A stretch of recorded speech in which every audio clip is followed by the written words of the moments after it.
Welcome back to my YouTube channel जिसका नाम है स्टडी विद आरती। तो आज आपके 14 अध्याय कंप्लीट हो चुके हैं। आज आपका 15वां अध्याय है। तो बने रहिए हमारे साथ। और अगर अभी तक आपने हमारे चैनल को सब्सक्राइब ना किया हो तो सब्सक्राइब कर लें ताकि हमारी सभी वीडियो आप तक पहुंचती रहें, और बेल आइकन को भी दबा लें ताकि कोई भी नई वीडियो आप तक आसानी से पहुँच जाए। तो आपके इसमें फर्स्ट नंबर पे आ जाएंगे, सही विकल्प का चयन कीजिए। तो भारत की प्रथम महिला लोकसभा अध्यक्ष थी, तो कौन थी? मीरा कुमार। आंसर में हो जाएगा मीरा कुमार। और नेक्स्ट है सेकंड नंबर का, भारतीय संविधान के प्रदत्त मौलिक अधिकार हैं, कितने हैं? 6। ओके। तीसरा है, अमेरिका में नागरिक अधिकार आंदोलन चलाया गया, तो इसका भी हो जाएगा आ नंबर का 1954 से 1968 तक। चौथा नंबर का है, टॉमी स्मिथ और जॉन कार्लोस हैं, तो इसका हो जाएगा आंसर बा नंबर का ये वाला अमेरिकी धावक। अगला है, ओलंपिक खिलाड़ी टॉमी स्मिथ व जॉन कार्लोस ने जीता, क्या जीता? तो आ नंबर का हो जाएगा स्वर्ण कांस्य। आगे आपकी आ जाएंगी, सत्य असत्य का चयन कीजिए। तो फर्स्ट है आपकी, भारत एक धर्मनिरपेक्ष देश है, तो इसका हो जाएगा सत्य।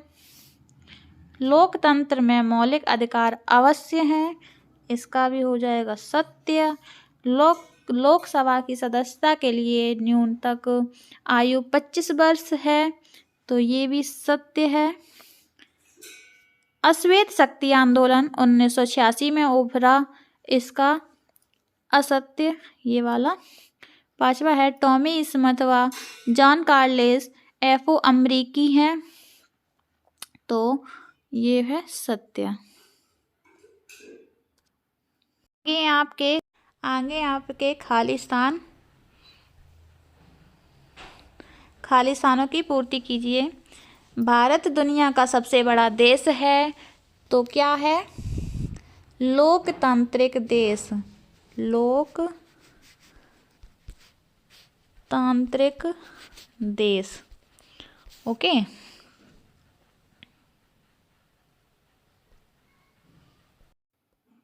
नेक्स्ट है, मैक्सिको ओलंपिक हुआ 1968 में, किसमें? 1968 में। और तीसरा है, लोकसभा प्रतिनिधित्व करती है जनता का, क्या है? जनता का। ओके। अगला है, श्रीलंका में पर भेदभाव क्या है? भाषाई और धार्मिक आधार, भाषाई और धार्मिक आधार। ओके। अगला है, प्रत्यक्ष लोकतंत्र में है, कहाँ है? स्विट्जरलैंड। कहाँ? स्विट्जरलैंड। ओके। आगे हैं आपके, एक वाक्य के उत्तर दीजिए। तो इसको मैं बोल के बताऊंगी आपको, और आप सुनना और उसको किसी कॉपी में नोट कर लेना। मैं आपको बोल बोल के इसका आंसर बताऊंगी। तो आपका पहला है, अश्वेत शक्ति आंदोलन हुआ, तो इसका आंसर हो जाएगा नस्ल व रंग के आधार पर अमेरिका में भेदभाव। आंसर है नस्ल व रंग के आधार पर अमेरिका में भेदभाव। और दूसरा है, एफ्रो अमेरिकी कौन है? तो इसका आंसर हो जाएगा सेकंड वाले का, अश्वेत अमरीकी जिन्हें 17 से 19वीं सदी तक अमेरिका में गुलाम बनाकर रखा गया। ध्यान से सुनना इसको, अश्वेत अमरीकी जिन्हें 17 से 19वीं सदी तक अमेरिका में गुलाम बनाकर रखा गया। नेक्स्ट है थर्ड नंबर का, प्रवासी से तात्पर्य है, तो ये आंसर है विदेश में रहते हुए अपने देश का नागरिक बने रहना, मतलब विदेश में रहते हुए अपने देश का नागरिक बने रहना। तो आपका चौथे नंबर का है बहुल समाज से तात्पर्य है, आंसर हो जाएगा एक से अधिक समुदायों से मिलकर बना समाज।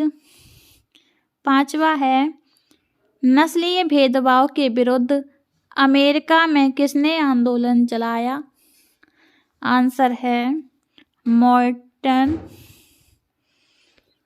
Martin Luther junior.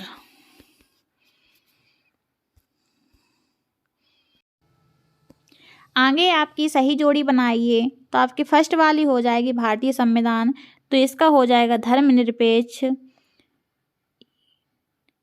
सेकंड है अश्वेत शक्ति को प्रदर्शित किया, तो इसका हो जाएगा काले दस्ताने और बंधी हुई मुट्ठियां। तीसरी है प्रत्यक्ष लोकतंत्र, इसकी हो जाए जनता स्वयं शासन में भागीदार होती है। चौथी है अप्रत्यक्ष लोकतंत्र,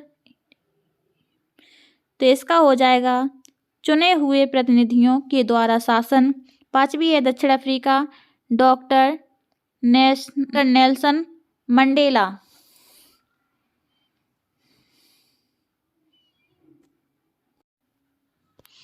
तो आगे है आपकी लघु उत्तरीय प्रश्नों के उत्तर दीजिए। फर्स्ट है वर्ण व्यवस्था क्या है, आंसर इसका ये है वर्ण व्यवस्था के कई अर्थ होते हैं, जैसे प्रकार, क्रम, रंग या वर्ग। इसका उपयोग सामाजिक वर्गों को संदर्भित करने के लिए किया जाता था। सनातन ग्रंथों में जैसे मनुस्मृति इन और अन्य सनातन ग्रंथों में सिद्धांत रूप से समाज को चार वर्णों में वर्गीकृत किया, ब्राह्मण, पुजारी, विद्वान और शिक्षक। आगे है शहरीकरण क्या है, सेकंड नंबर का आंसर इसका ये है शहरी क्षेत्रों के भौतिक विस्तार, क्षेत्रफल, जनसंख्या आदि का विस्तार शहरीकरण कहलाता है। यह एक वैश्विक परिवर्तन है। संयुक्त राष्ट्र संघ की परिभाषा के अनुसार ग्रामीण क्षेत्रों के लोगों को शहरों में जाकर रहना और काम करना भी शहरीकरण है। अगला क्वेश्चन है 3 नंबर का रंग भेद क्या है, रंग भेद क्या है,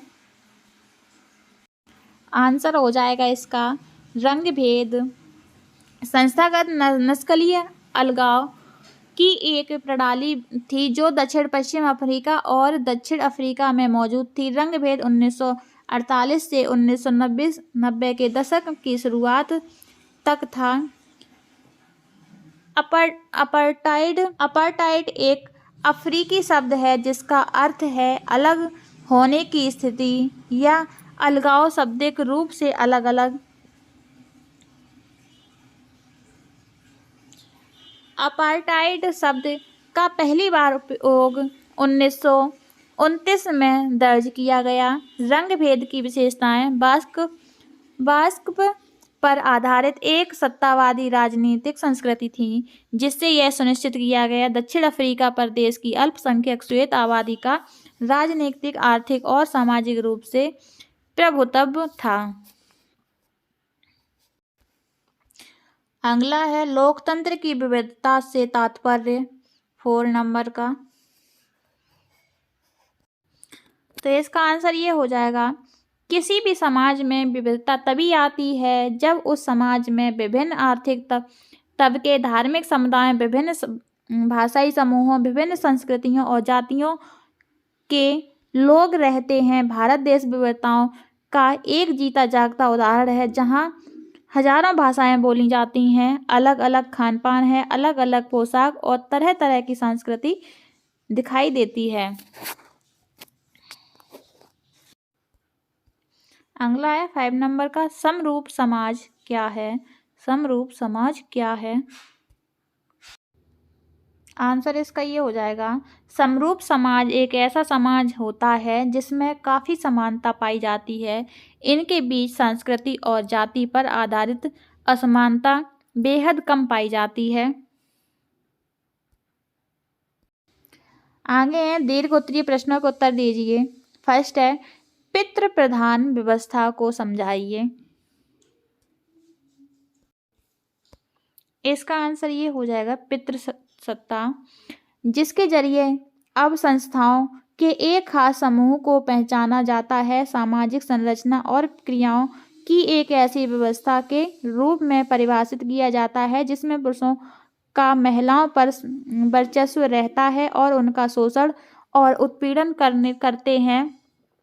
गर्डा लर्नर के अनुसार पितृसत्ता परिवार में महिलाओं और बच्चों और पुरुषों के वर्चस्व की अभिव्यक्ति संस्थागत और सामान्य रूप से महिलाओं पर पुरुषों को सामाजिक वर्चस्व का विस्तार है। यह भी कहती है कि इसका मतलब यह नहीं कि महिलाएं पूरी तरह शक्तिहीन या पूरी तरह अधिकारों, प्रभाव और संस्थानों से वंचित है। इस व्यवस्था की खास बात इसकी विचारधारा जिससे तहत यह विचार प्रभावी रहता है कि पुरुष स्त्रियों से अधिक श्रेष्ठ और महिलाओं पर पुरुष का नियंत्रण है या होना चाहिए। इस व्यवस्था में महिलाओं को पुरुषों की संपत्ति के तौर पर देखा जाता है। अगला क्वेश्चन है सेकंड नंबर का, घरेलू हिंसा कानून अपराध है, व्याख्या कीजिए।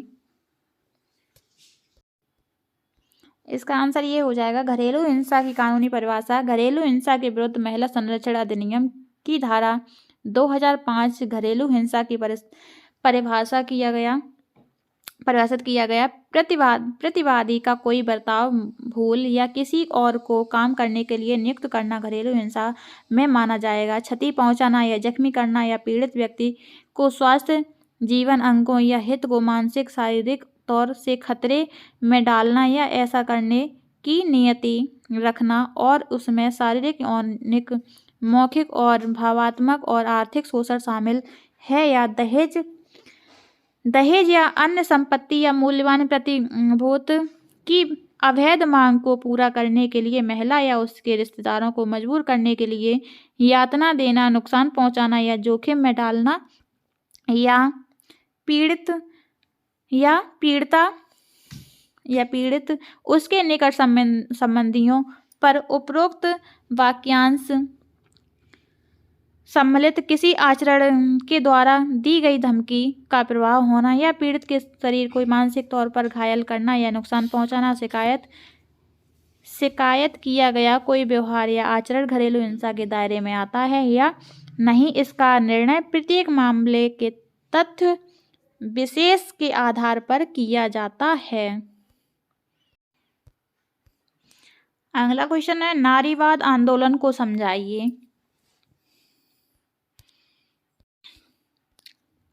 आंसर ये हो जाएगा नारीवाद राजनीतिक आंदोलनों के विचारधाराओं और सामाजिक आंदोलनों का एक श्रेणी है जो नागरिक, आर्थिक, व्यक्तिगत, सामाजिक और लैंगिक समानता को परिभाषित करने, स्थापित करने और प्राप्त करने के एक लक्ष्य को साझा करते हैं। इसमें महिलाओं के लिए पुरुषों के समान शैक्षिक और पेशेवर अवसर स्थापित करना शामिल है। आंसर ये हो जाएगा आपका। अगला है सांप्रदायिकता समाज के लिए घातक है, समझाइए। इसका आंसर है सांप्रदायिकता देश के लिए, लोकतंत्र के लिए घातक है। इसका पहला कारण है कि देश की विकास में सबसे अहम भूमिका राजनीति की होती है। जिस तरह की राजनीति देश में होती है उसी दिशा में देश चलता है। हमारे देश में लोग सांप्रदायिकता राजनीति का प्रमुख कारण सांप्रदायिकता है। हमेशा जब भी आप देखेंगे हमारी राजनीति में सुधार का मुद्दा बना रहता है। सबसे पहला कारण है कि दूसरा कारण लोग जब सांप्रदायिक में बढ़ जाते हैं तो कुछ विशेष समुदाय के ऐसे भी लोग होते हैं जो अपने राष्ट्र का महत्व नहीं देते, जिस देश में रहते हैं उस देश को महत्व नहीं देते, अपने देश संप्रदाय से जुड़े रहते हैं, संप्रदाय को ही ज़्यादा महत्व देते हैं और राष्ट्रीय एकीकरण में विकास में उनकी भूमिका खुद ही तो है, लेकिन राजनीतिकरण में नहीं होते हैं। सामाजिक दृष्टि और राजनीतिक नसीब नहीं होती है। आंसर आपका ये हो जाएगा।